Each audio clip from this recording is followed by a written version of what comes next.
All right, welcome, ladies and gents. I'm Sean with Blue Ridge Silverhound. Hope everyone's happy. Pardon my French.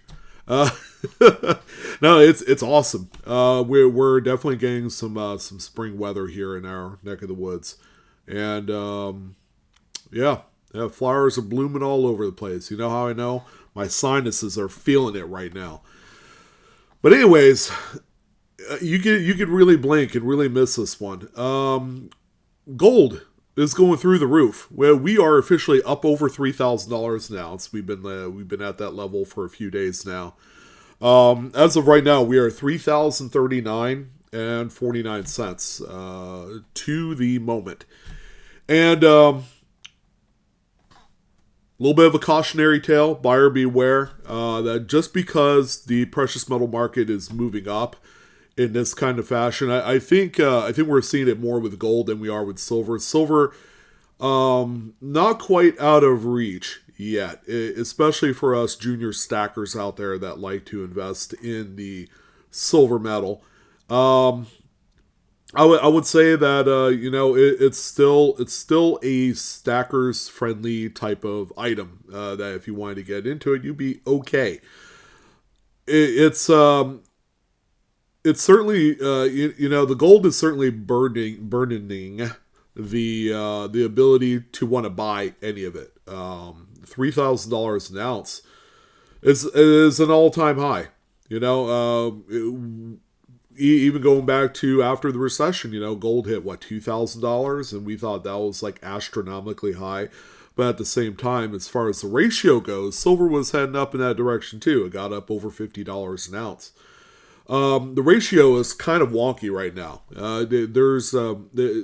The gap is just, it's larger between silver and gold as far as that ratio is concerned, compared to what it was 16 years ago or 15 years ago or whatever, 2000, what, 10 or 11, somewhere around there. But U.S. Mint released what is traditionally and always has been one of their most popular selling items. It went on sale this morning, for a lot of you, noontime, East Coast, 9 a.m. in the Pacific, and you guys, wherever you're at, in the middle. They release their Gold Eagles. They're one of their marquee releases each and every single year, and they're generally good to sell out. Like they normally sell out within moments. All produced by the West Point men. You're going to see the 4 coin set here that has the 10th ounce, quarter ounce, half ounce, and then the 1 ouncer. Everybody used to just go gaga over this thing. Still showing add to bag. Add to bag. Why is that? Gold again, 3,000 something, 3,039. And we have all of the coins in one collection. On the US Mint website, $7,182.50. Yeah, that's not a typo. Even if that first number was a 6, it would still be high. That's how high the US Mint price is on this release. So what gives? Why aren't they keeping it market friendly? And it's real simple. It is real simple. They want to make as much money as possible on this, and they don't care if they don't sell it all, right out of the gate. The problem is, here's the big problem. The U.S. Mint still has 2024 4 coin sets still available right now. Guess for how much? Well, it's going to be for the same freaking amount of money that you see on screen here, which is kind of crazy considering that they have a product limit of 10,000.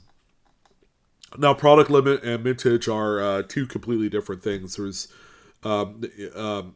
product limit means they just reserved X amount of those for this particular release, but they have the same coins being released elsewhere. And what that is, ladies and gentlemen, is going to be the singular coin releases, which are currently available today. It's funny that we're talking about this, because no less than 4 years ago, the powers that be at the Mint, decided, yeah, we're going to redesign these things, and they did. They redesigned a reverse to what I think is a very attractive looking reverse with that eagle head on there. But this product hasn't been right sales wise since the redesign, especially the Silver Eagles. You could talk to a bunch of people in the community, and they'll tell you that honestly, they liked the old school kind of like 80s model heraldic eagle with the shield on the reverse, and they're not at all a fan of I guess what we call the Eisenhower reverse, which fits. It's very, very similar in design aspects. But yeah, ever since it's almost like they put some bad juju or a hex on this thing. It's like we're gonna redesign it. It's time to get into the 21st century. Blah blah blah. This and that. And as it turns out, that ever since they did the redesign, it just hasn't been the same. But, when you look at the individual coins, let's go to the 1 ouncer because it's like easier to calculate. You are not going to push anybody to pay $3,850. Over $800 premium for that coin. I don't care if it's a proof coin. I don't care if it was once touched by Cleopatra at one point. I don't care. The justification of that $800 plus premium on these things is absolutely unjustifiable, and it just really shows like the greedy nature of the mint in this way. And what's it going to take to change it? I don't know. I really don't know. Unfortunately, the big scapegoat here is going to be the mint director, because everything's going to be, since she's the face of the franchise, so to speak, she has to answer to all the people that are wondering why are you charging $800 over on stuff like this? And I don't want to hear about supply issues and pay raises for the employees to help justify the increase in the price of this. It's I don't know. I don't have any reasonable answers for you, ladies and gentlemen, about this. Which is a good thing that we have some other things to talk about in this video. A couple new mint errors that are being found on brand new 2025 coins. We're going to talk about that. Before we divert away from the gold eagle kind of conversation, it kind of helps to know exactly what the secondary market looks like on these, okay? Now, not specifically on the 2025 because it just went on sale today, and the product is still available. So what I did was we went back 3 years. Let's go ahead and take a look at the same product for 2022, and then you're going to see that the narrative and the overall big picture of this whole thing is really going to provide all the insight that you guys need to know about this. All right. So first and foremost, okay, you're going to see proof and then uncirculated all in one shot, because what I did was I typed in 2022 American Eagle gold set. Now, if you're a collector and you just want a set because you're a completionist, first of all, God bless you, for forking over $7,200 for a set, let alone, whatever the adjusted premiums are. The half eagle, by the way, is $1,900. So $1,925. I didn't show you all the other fractionals, but, if you were going to go out and buy a complete Proof 70 set, which is this very first item right here, it's $6,500. That's already graded, Proof 70. They're all signed by Edmund Moy, who I think is the mint director, one of the older mint directors from back in yesteryear. All 4 coins. Okay, that's $6,500. Okay, so Perfect Proof 70, naturally there's some sort of baked in kind of like adjusted premium on those, and that's fine. The raw coins, absolutely not. I don't see any premiums there, nor is it justified. When you look at the 4 coin set that's being sold by the U.S. Mint, and they're asking like $2,000 more over melt, for these things. I'm like, come on, guys. But, to pick your poison. Take your pick. They have the uncirculated, it's the mid-state ones. You could buy a full pack of 4 PCGS graded mid-state 70 for $5,700, which ironically is what this one sold for on the 16th with 18 bids. So these were bid up, guys, in a traditional auction. And that's good. I like seeing listings like this because the determination of what the real world value is on these is if you allow folks to bid up on it incrementally all the way up to that last moment before the auction ends. That's going to give you that's where the rubber meets the road here and what the true value is of such pieces. Now, when we continue on down the line, okay, you are going to get a little bit of a discount. Say 2022 West Point proof half eagle, or the half ouncer rather, for $1,700. $225 less than if you got it on the mint. Granted, it doesn't have a 2025 date, but who cares? I think, there's 2 different buyers for these. There's the ones that actually stack gold, and then there are others, again, that are on the, and this is a very, very small percentage, and you guys will agree with me on this. There's a very small percentage of actual full-blown, full-blooded collectors of them that are willing to pay that kind of ridiculous, insane, U.S. Mint price just to have them in that moment, to acquire it and then send it out. If you're a grading fanatic, and then you send out your package as soon as you get it from U.S. Mint, you can get, the first strike label, first day of issue, or whatever is included in that. So I guess to each their own. But you're going to see that prices are way down, for full sets. Whether it's proof or uncirculated. Again, proof has long gone out of favor. About 5-6 years ago, the entire proof eagle market, whether it's a gold or a silver, has essentially tanked. Silver eagle proofs, pick any date. You could buy them for under $50 today. Whereas if you went and bought them on the Mint website, this would cost you $100 or more to just acquire the one for 2025. But you're going to see that nobody is paying remotely close to that $7,000 price tag for a complete collection of 4. Sure, I've shown you guys uncirculateds, but here January 12th, when the price of gold was probably $2,800, still $5,350 for a full proof set of all 4 gold eagles. Still it comes way under compared to what the U.S. Mint sells for. We did not know what the ultimate price was of the gold eagles when they dropped because they were waiting for whatever the momentary spot price of gold was at that time. So they probably threw the prices on there either yesterday or this morning before it went live, is how they do it. Because of how volatile the PM market is, especially on the gold side. When you're this expensive, you're going to have very huge swinging increases and decreases on the daily basis. It's like gone are the days where, gold just simply drops $2-3 an ounce, like it was in the late 90s. Now we're seeing like dips of like 50 to 100, 150 bucks on certain occasions. So yeah, I mean, that is to be expected, but nowhere does it justify kind of like a safety net or a stop valve by charging $2,000 more than what these things are actually worth. All right, so switching gears. Okay, 2025. If you guys are jumping into the 2025 train of looking for anything that is remotely interesting, I have good news for you.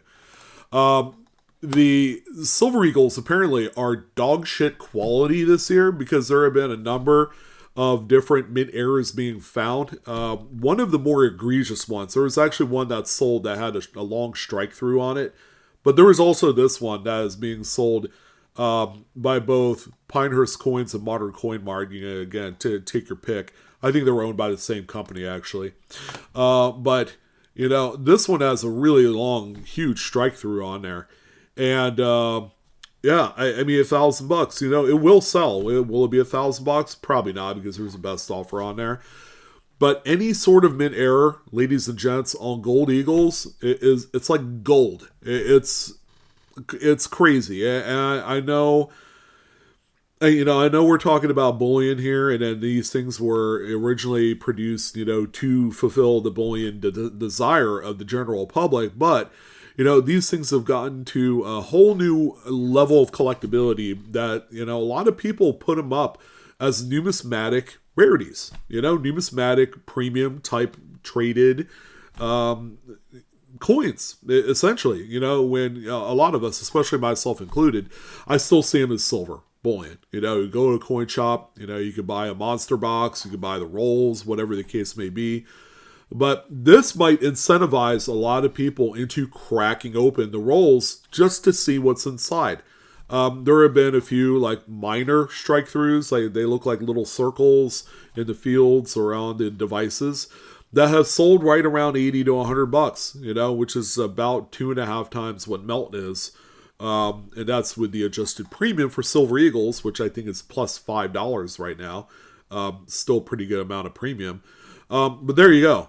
This thing here is probably worth $700 to $800 on its face. So that's Silver Eagles for you. And then one more, okay?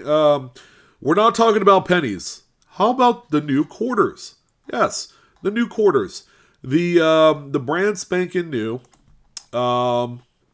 women's quarter, 2025. This is the I to B Wells, the new one. There have been a few examples of these quarters with different shades of color. Apparently, the mint had issues with the annealing process, where they're overheating the planchets, or whatever, to where they turn kind of like a dark gunmetal gray. And here's a great example of that, by the way, between these two coins. This was actually a coin that did actually sell on eBay here within the last day or two. There have been a few examples. When you look at the images, it's a pretty stark contrast from one coin to the other. The good news is, for a lot of folks that are on the western side of the United States, these are being found on Denver coins, the darker gunmetal gray examples.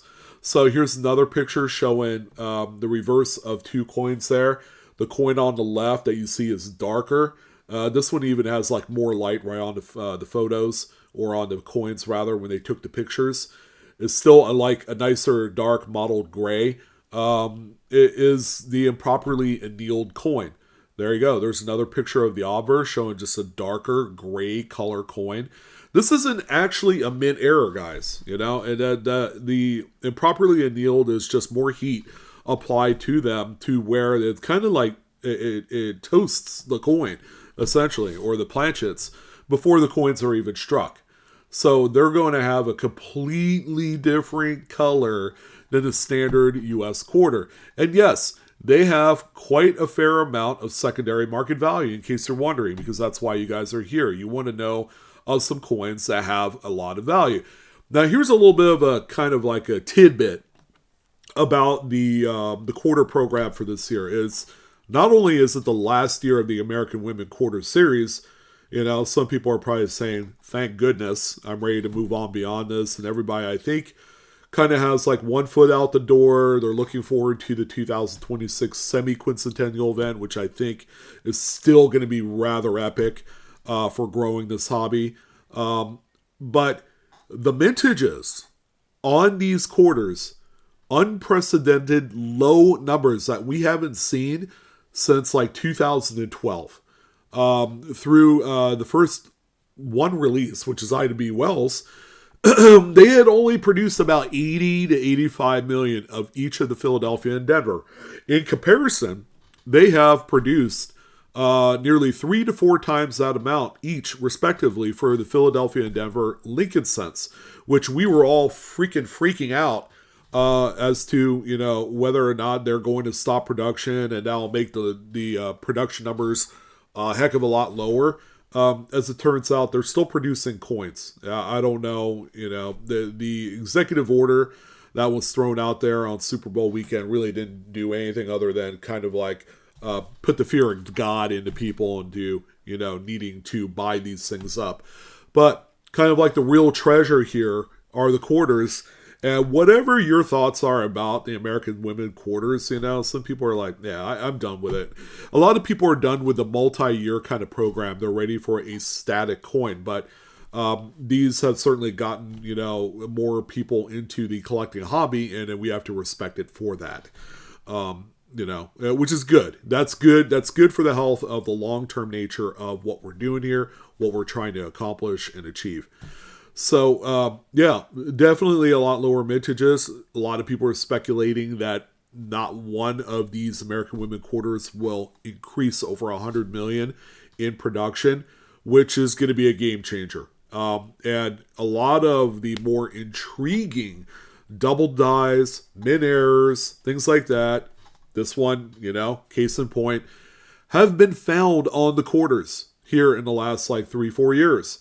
So definitely something to be aware of. I would probably go out of my way to crack open a roll if I did come across one from the bank, and just really test it out. Because now that we know that this one's here and they're selling for $80+, that is a heck of a nugget to find out there and then turn around and flip. And it's awesome to see. It's awesome to see folks on the West Coast have something to fight for here on these. So that's what I wanted to talk about. Thank you guys for tuning in. It was a lot of fun, to talk about all the great. I don't know if it's great, the U.S. Mint stuff. A lot more to be thankful for these days. I'm not really thankful for the ridiculous prices on the gold eagles. That's for the birds. But yeah, always remember that you don't need to collect at that high level to have fun with the hobby. I just finished this, and guess what? It set me back $500-600, and it took me 6 months. Or not 6 months, 3 months since the beginning of the year, and I had a lot of fun. I have a whole lot more fulfillment putting together that S-Mint Morgan Dollar set, all in PL condition. And I got to choose it under my own terms and not have to be, held under the thumb of the U.S. Mint that wants an arm and a leg for everything. So there you go. I'm out of here, guys. Thank you guys for tuning in on this video. It's been a slice of heaven. And you guys keep on collecting. Enjoy this hobby. I'm your host, Sean. I'll see you guys later. Take care.